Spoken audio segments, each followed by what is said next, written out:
So what I love to share is that my full name is Dr. Renato Patrick Incio Iramangan Almanzor Jr.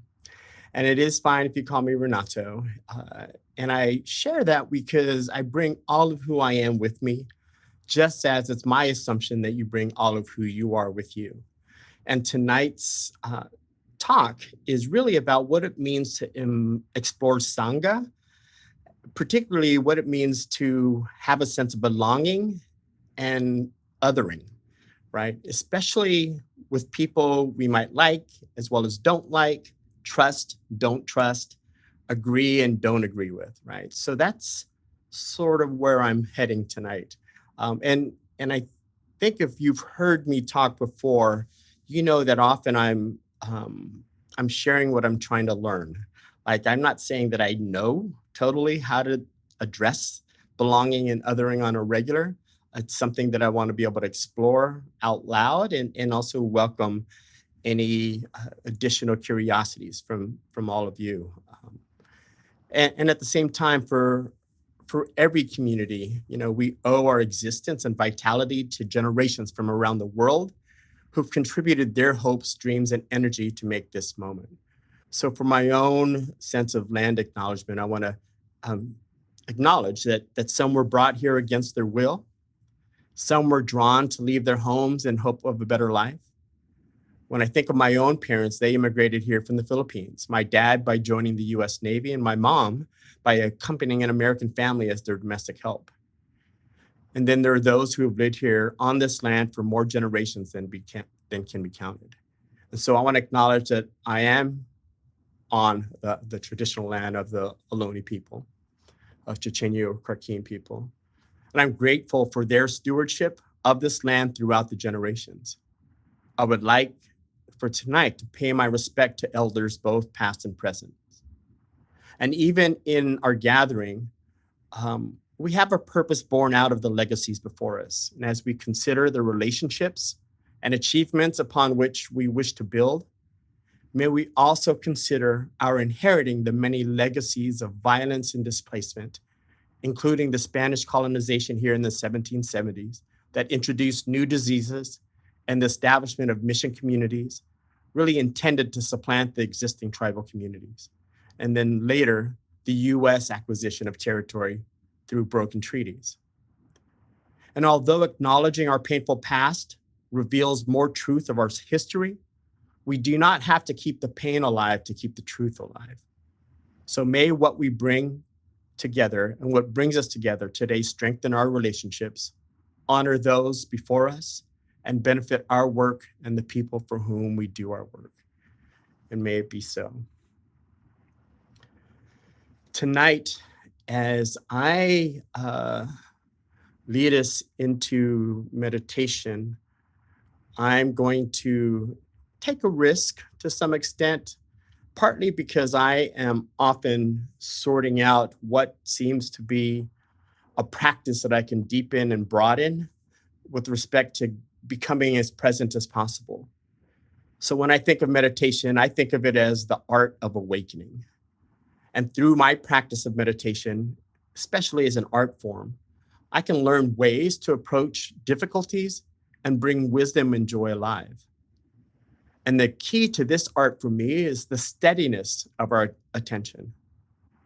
And when the fullness of our attention is cultivated together with a grateful and tender heart, our spiritual life will naturally grow. And so tonight, I'm going to share with you some of my new ways of meditating. But what I'm going to do is lead you through just a meditation, but really through what I've learned and called a sound bath. So just to kind of quickly share with you what I'm going to do, I'm going to be playing my new crystal bowls of different colors reflected for me of the chakras. And as I do so, I'm going to invite you to get present, right? And so maybe if you can feel free to get into a relaxed position. Center yourself and be comfortable. I invite you to take a breath in. I invite you to smile and let it out.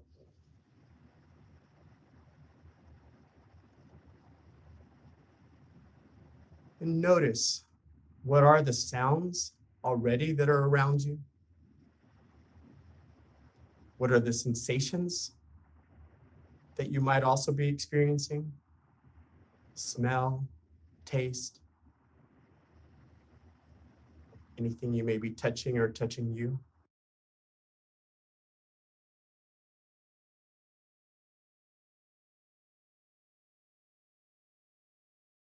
And as you continue to breathe, breathe at a pace that feels comfortable.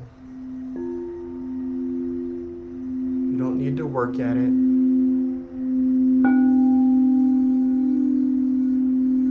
Just notice what arises for you and comes up for you.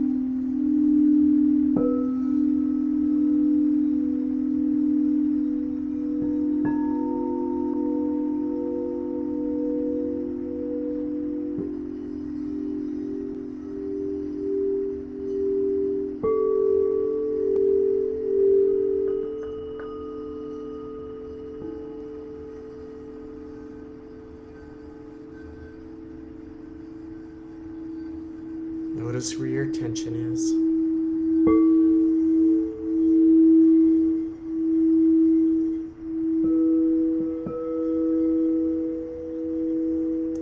And if you feel any tension, simply greet it with as much loving kindness as you can.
you be happy and peaceful. May you be safe and protected. May you be healthy and strong. May you live with ease, joy, and well-being. And may all of us, all sentient beings, be free from suffering and the causes of suffering. And may we be able to rejoice in the happiness of others and be calm in the midst of all this without attachment, aversion, or indifference. May it be so.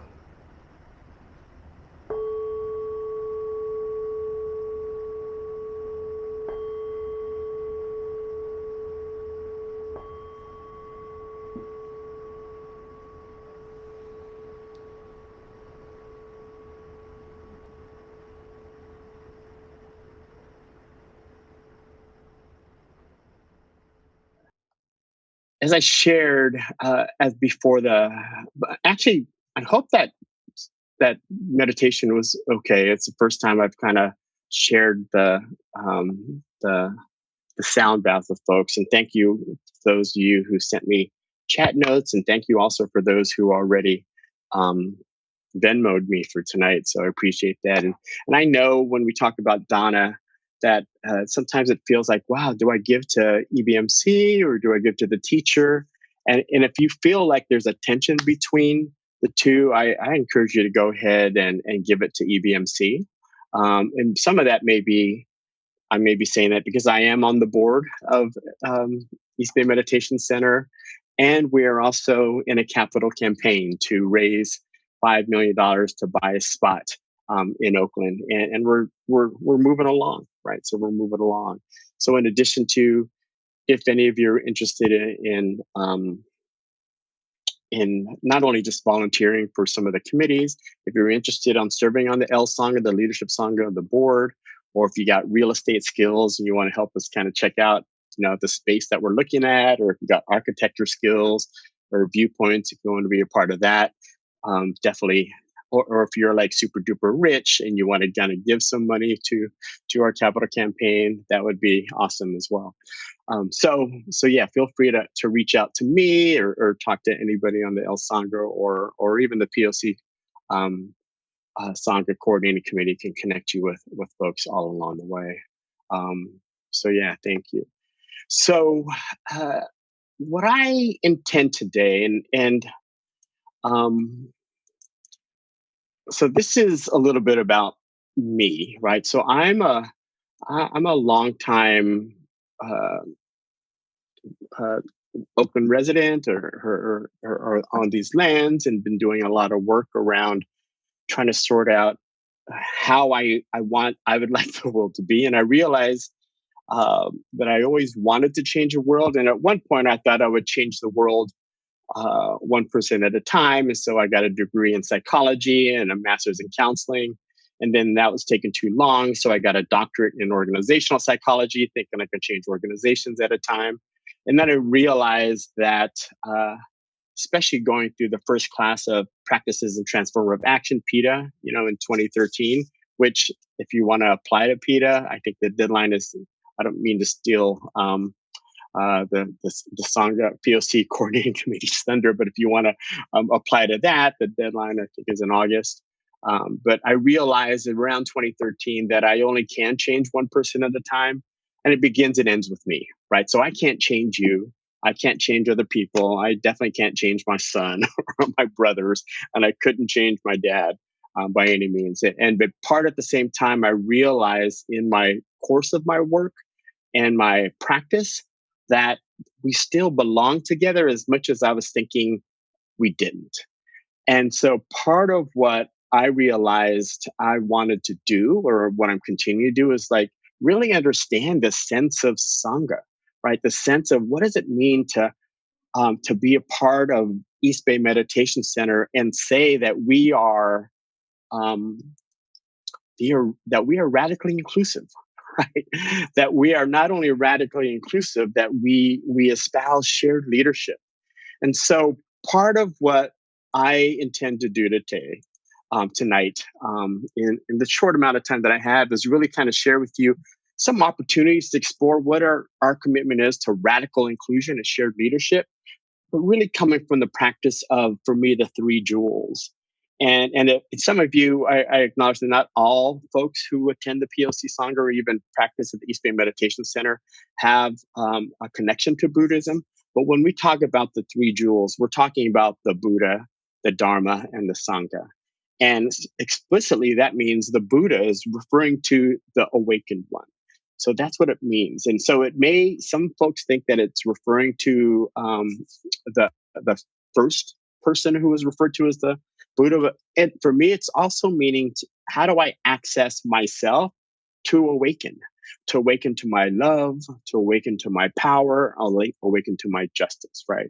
And when we're talking about the Dharma, we're often thinking about the lessons. And for me, it's lessons around truth and experience, which leads us to wisdom. And the process, though, in Buddhism is that we don't do these things alone. So while there's a lot of practicing inner work, it's inner work in a lot of ways so we can be with others, inner work, be with others, right? In community. So when we talk about Sangha, we're talking about community. So as I share what I'm about to share, I invite you to be gentle with each other and ourselves, right? Because I'm going to go through some things pretty quickly. And so I invite you, in addition to the multicultural guidelines that Julio shared from EBMC, I invite you to be loving, treat yourself and others with kindness and goodwill, be powerful, act humbly, speak honestly, embody the wisdom that you already have. And let's be just, strive for fairness, appropriateness, and accountability. While we won't be going into breakout rooms like I originally thought we might, because I just really packed this in, I do want to say that as we maybe open ourselves up to some questions and considerations after I share some points of views. So when I think about moving from being awakened and accessing my wisdom, some of what I'm talking about, as I shared in my introduction, is bringing all of who I am, right? So when I talk about that, I am bringing all of who I am with respect to my education, my race and ethnicity, my gender, my sexual orientation, my socioeconomic class, spirituality, and on and on. So it's not just limited to these things, right? I'm bringing all of who I am into our space tonight. But not only that, right? You are bringing all of who you are into our space as well. And I love this concept or notion and this word of Ubuntu from Africa, right? Which is I am because we are, right? So our relationship is influenced by our context. So our relationship is influenced by your decision to participate with us in the POC Sangha. So this isn't this isn't the Maha Sangha or the Midday Sangha or the Everybody Every Mind Sangha. This is the POC Sangha. And you chose that. And we chose this, I think, because of maybe the ideas that we have about ourselves and each other, the feelings that we might have about ourselves and each other, and the choices that we make because of those ideas and feelings.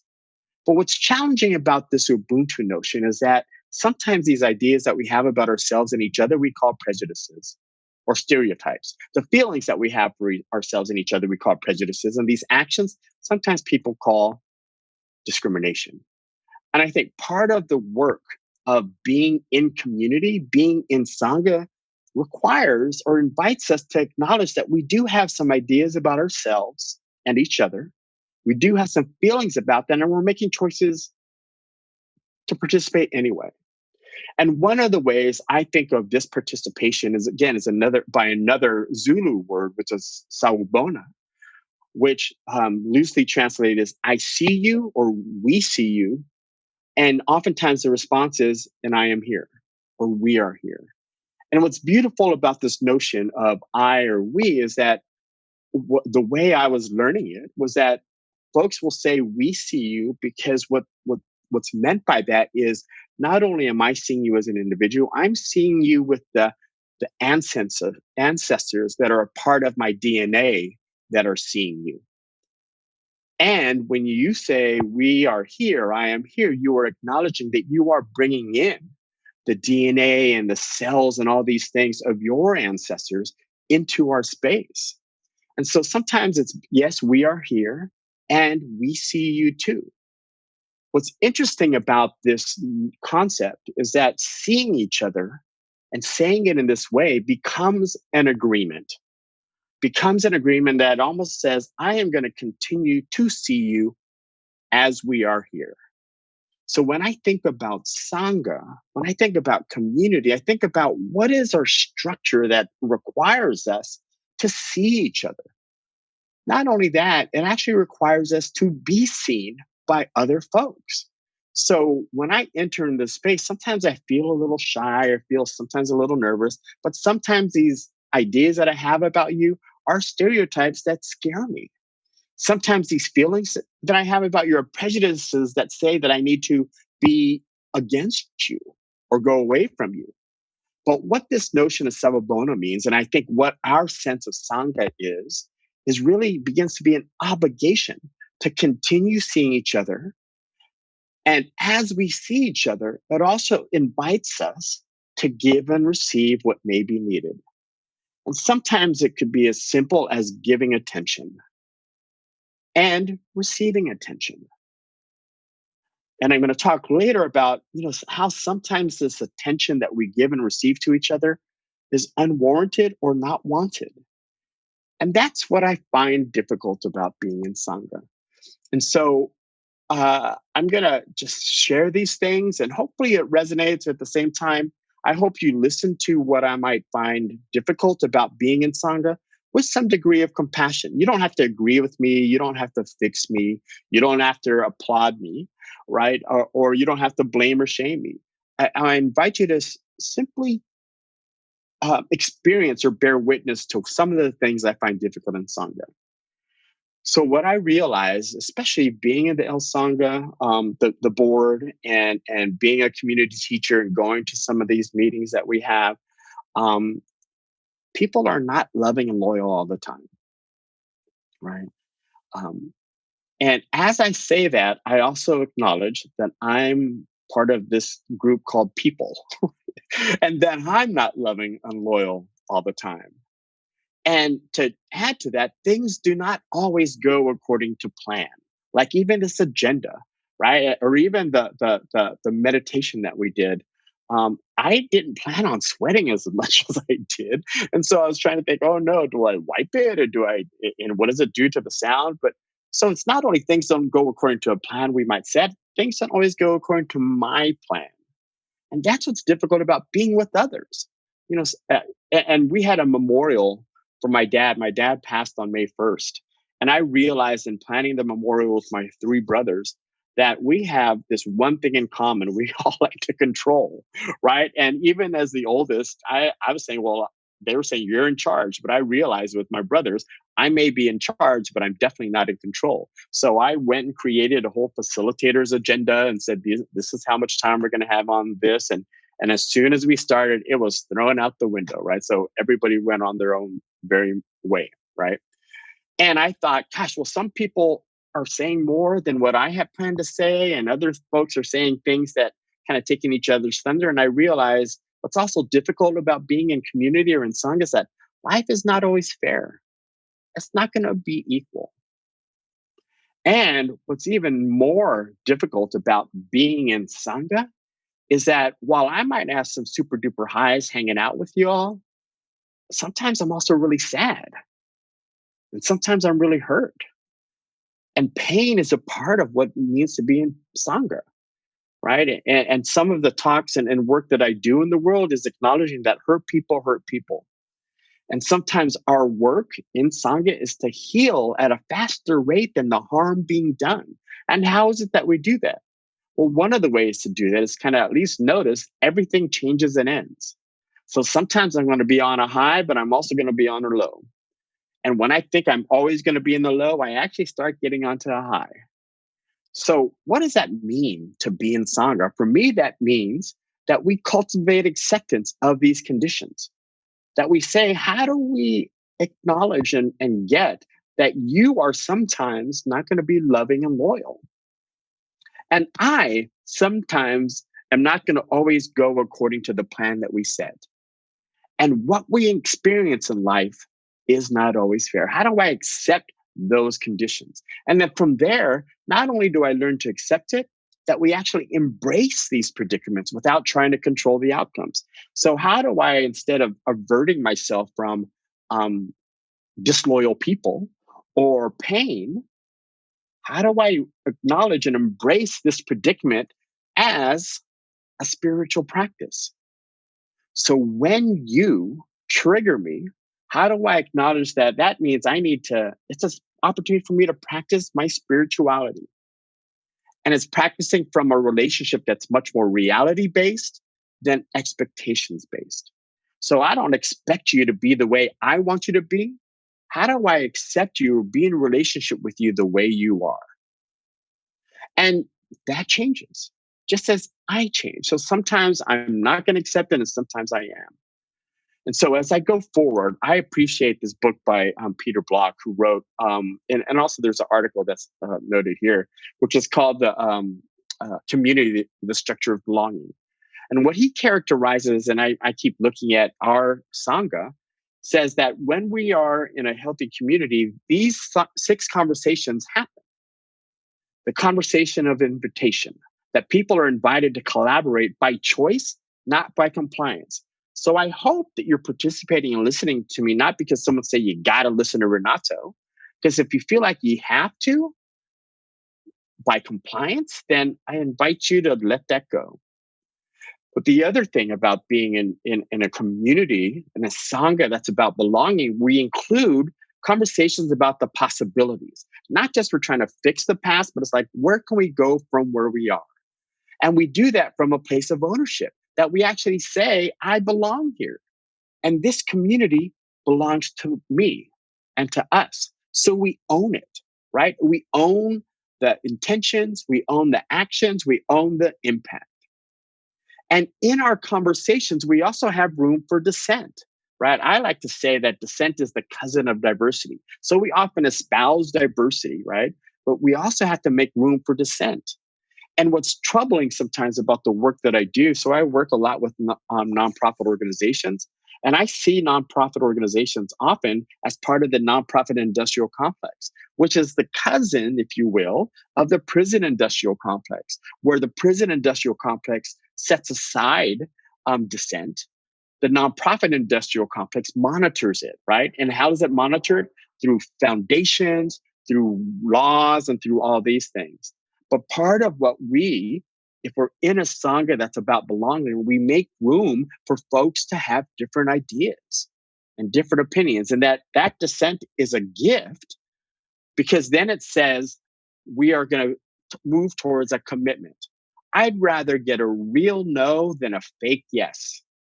So dissent, trusting that dissent occurs, allows us to do that. And the structure of belonging in a Sangha allows us to say that we are going to rely on each other's gifts.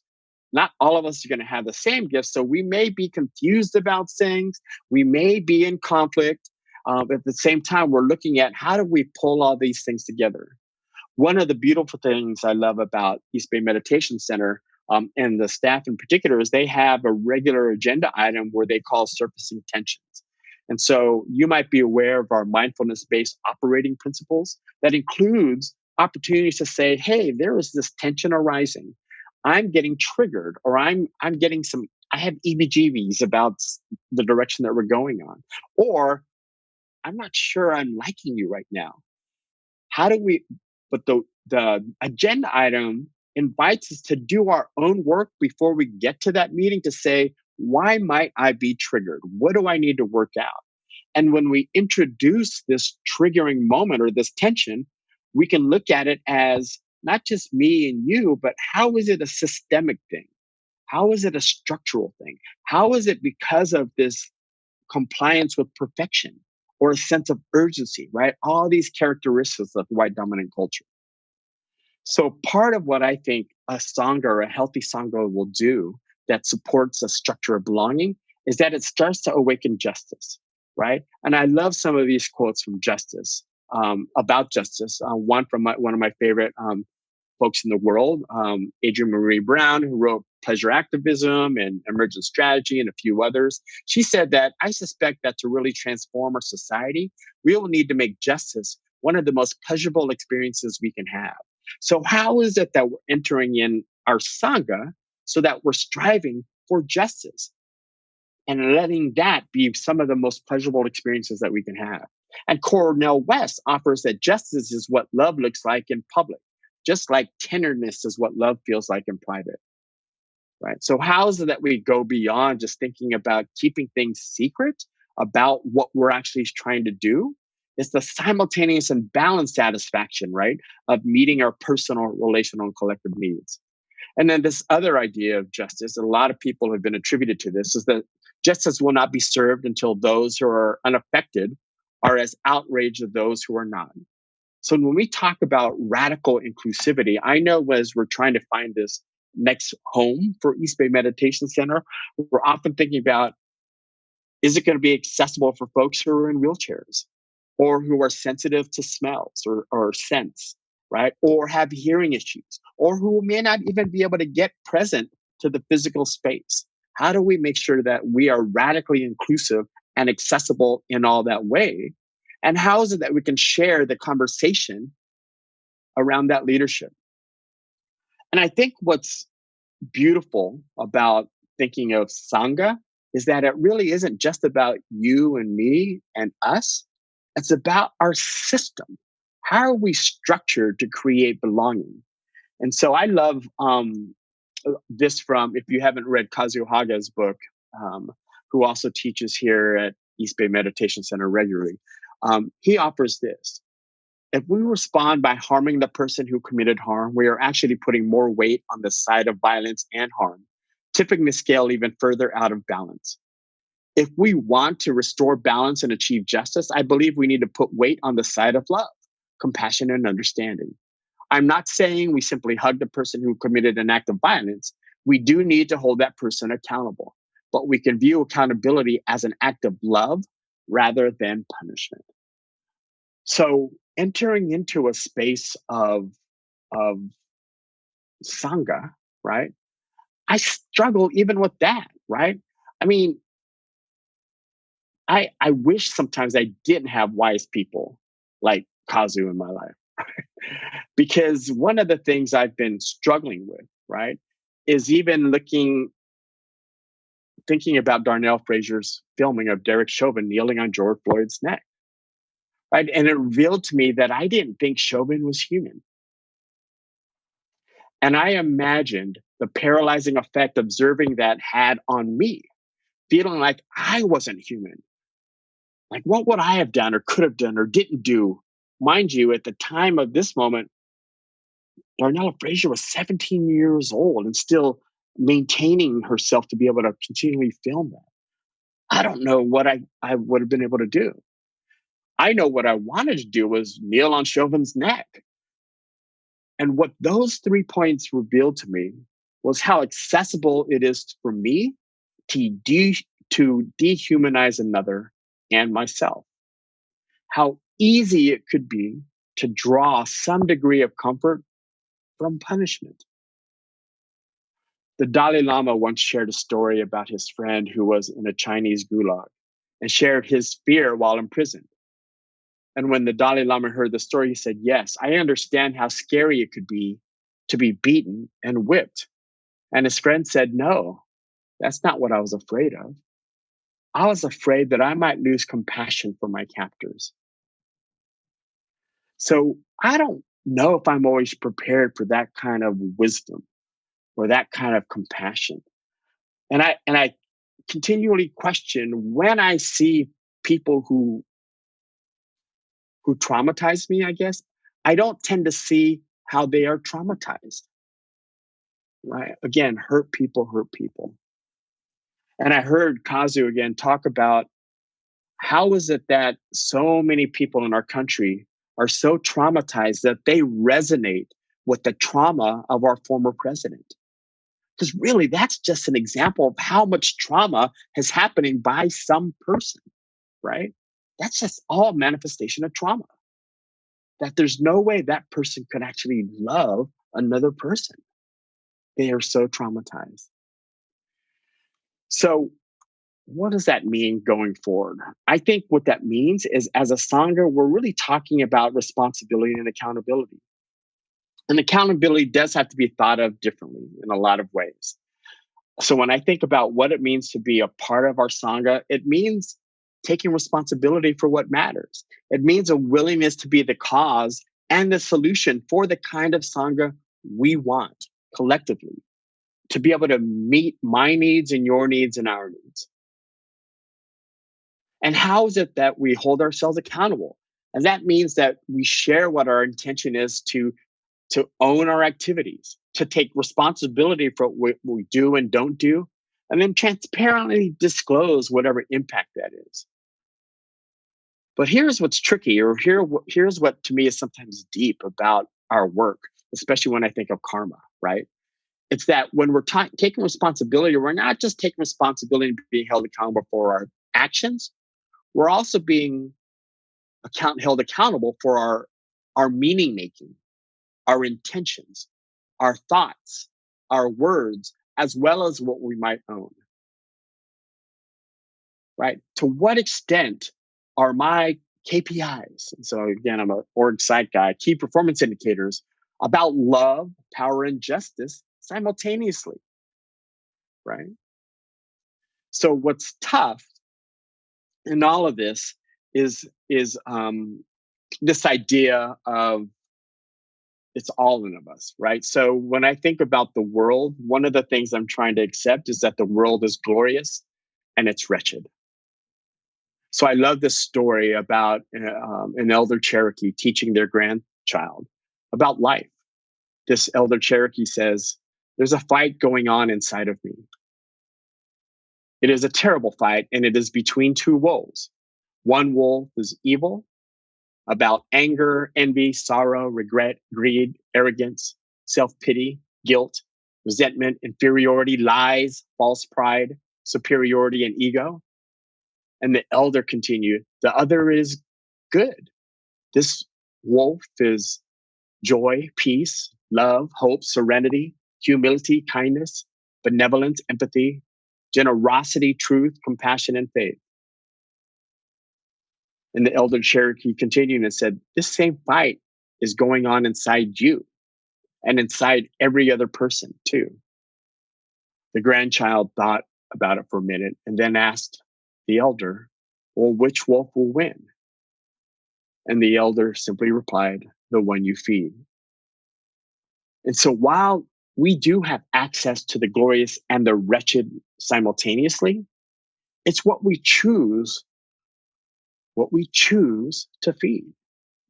And so part of what it means to awaken Sangha love, I think, is to think about how is it that I experience love and loving in Sangha, in community? How do I experience it? And then from that, what is community love? I just received an article that highlighted, Maslow. There's this idea of Maslow's hierarchy, right, where self-actualization is at the pinnacle. And what this article suggested is that, well, Maslow took it from some indigenous wisdom and actually left out the real peak top, which is community actualization. It doesn't stop with a singular person being actualized. It's about liberation, about all of us being actualized, community actualization.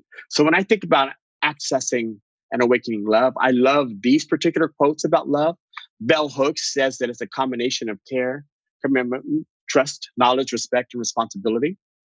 Scott Peck, in his book Road Less Traveled, said it's the willingness to extend oneself for the purpose of nurturing one's and another's spiritual growth.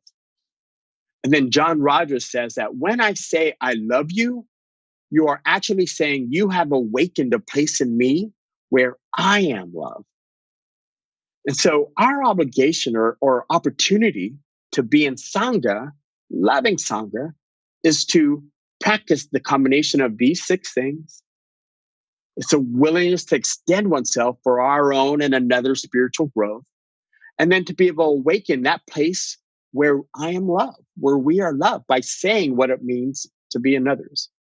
And many talks here at the POC Sangha and East Bay Meditation Center often address the Brahma Vihara. So I won't go so much into this tonight.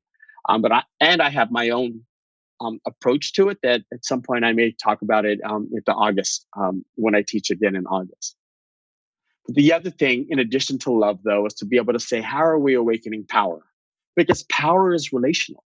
How are we accessing the power within? How are we accessing interpersonal power and noticing, are we using our power with, over, or under? So when I say over, is it, to hold people or oppress people or be oppressed? With is maybe towards well-being or liberation. And then it's being able to acknowledge how power has rules and norms, and how are we kind of working to change that? So again, it's the one you feed. How is it that we're utilizing power? So I'm going to just kind of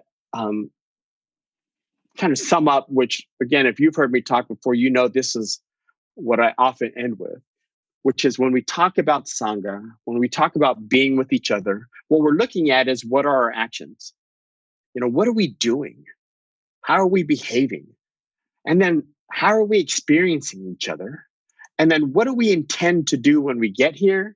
And what's actually the impact of our interactions? So when we're looking at our actions, I think we're talking about power. When we look at our relationships, I think we're talking about love. And when we're talking about intentions and results, we're talking about justice, right? And Martin Luther King Jr., one of my favorite quotes, he said that sometimes power and love are seen as polar opposites, but power without love is reckless and abusive. Love without power is sentimental and anemic. Power at its best is love implementing the demands of justice, and justice at its best is power correcting everything that stands against love. And so when it comes down to it, for me, we're talking about, what is the purpose of the three jewels? What is the purpose of being awakened? What is the purpose of wisdom? And what is the purpose of Sangha? And so, again, I often, if not every time, end this way, that for me, I think about my son, Mahal, whose name means love and expensive in Tagalog, right? And he's both love and expensive. But when he was 4, he used to sit up really close to me, and I'd say, Mahal, why are you sitting so close to me? And he would say, because I love you. At dinner time, he would give me his vegetables. And I said, Mahal, why are you giving me your vegetables? He would say, because I love you. I'd walk by his room and I said, Mahal, why is your room such a mess? And he would say, because I love you. If you're unclear about what your intention is about entering our Sangha or any Sangha, really, I encourage you to come up with a purpose. And if you're still unclear, I invite you to take your purpose from Mahal and let that purpose be love.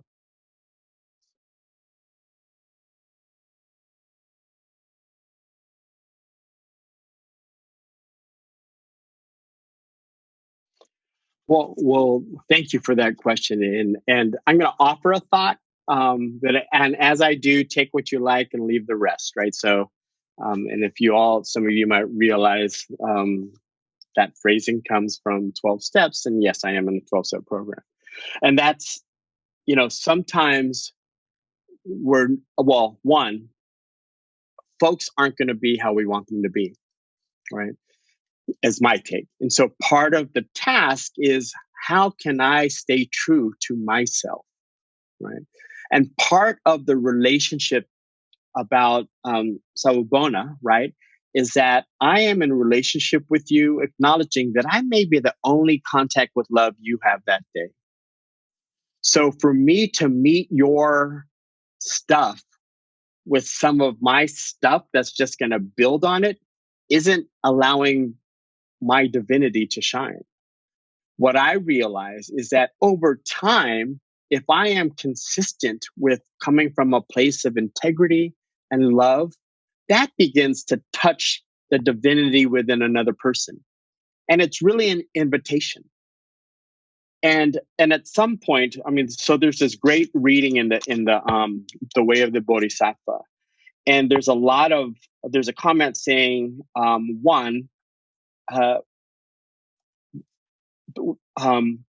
when and I'm just translating, right? But in part of the conversation is when I'm struck by someone else's harm, their torment actually becomes my torment. And if I continue to meet their torment with mine, they benefit from my torment, right? Which is hate only creates more hate, or harm only creates more harm. But if I'm able to embrace it, and that doesn't mean don't say ouch, or don't say ooh, or don't say stop. It means I can say all those things, but I don't have to feed it with more oopses, right? Or more hurts. The other part of it is there may be a time that I just can't be in relationship with some people. And that's part of the journey, right? I think as I've been practicing meditation now for a number of years, I realize it gets me up in the presence of unattended emotions and experiences. Like, it reminds me of all the stuff that's like I tried to hide. Because I know when I started getting onto the spiritual path, I kept thinking, oh, I'm just going to open myself up, open all my windows and doors to the world. And that's not healthy. So it's like, I need to close my windows again, or just open the door a little bit. And not everyone is going to be able to enter into my space in life right now, because I'm not prepared for it. I'm not built for that. I've been harmed so much that I only have room for folks who just think the way I do. So it took me a long time. And I would say all through Trump's presidency, I was sending him metta. There were days that I didn't, because I wasn't sincere about it. So there are days I couldn't do what I wanted to do. But if I start to be conditional with my love and my power and my justice, then white supremacy, patriarchy, and capitalism has won. That's how I make meaning of it. So hopefully that addresses that.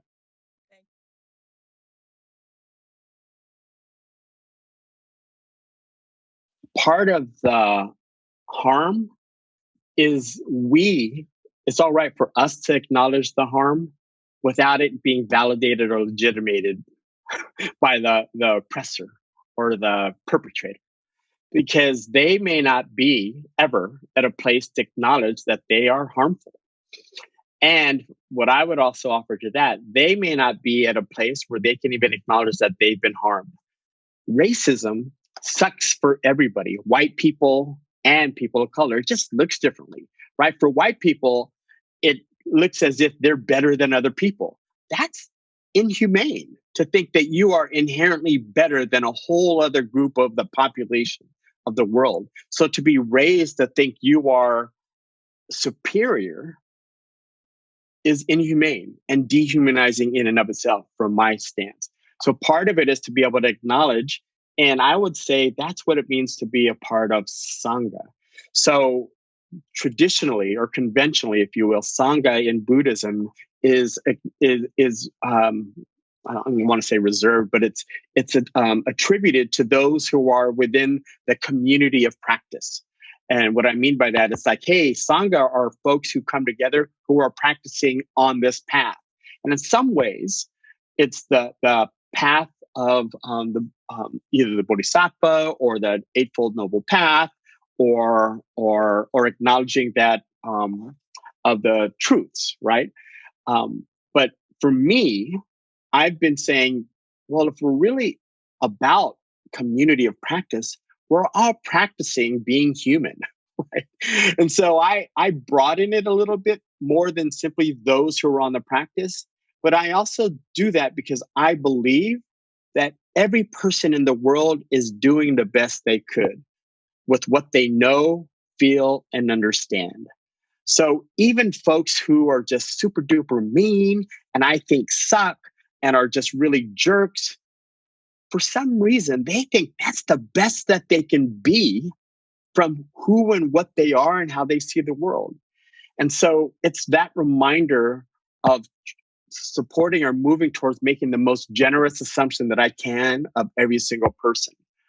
And it takes a minute, because it requires that I have to look, or be willing to look, for what makes another person divine.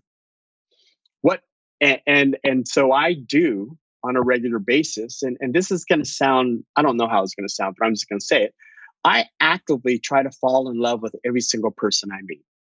So even as I look at each of you and your names, it's like, how can I resonate at that level? How could I know that I'm striving to nurture my own spiritual growth and nurture yours as an act of love? And again, I define love from bell hooks, where how can I demonstrate a combination of care and commitment for you and trust and knowledge and respect and responsibility, as I'm also doing that for myself in our relationship. So that's what I mean by those things.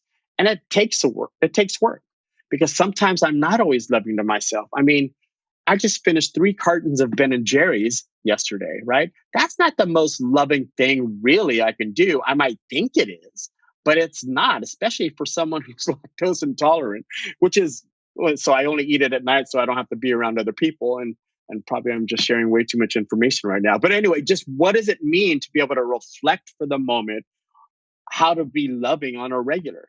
So when I do those things, how can I practice then the next thing, which is compassion, right? Just say, how did I do that? Or how do I come to that?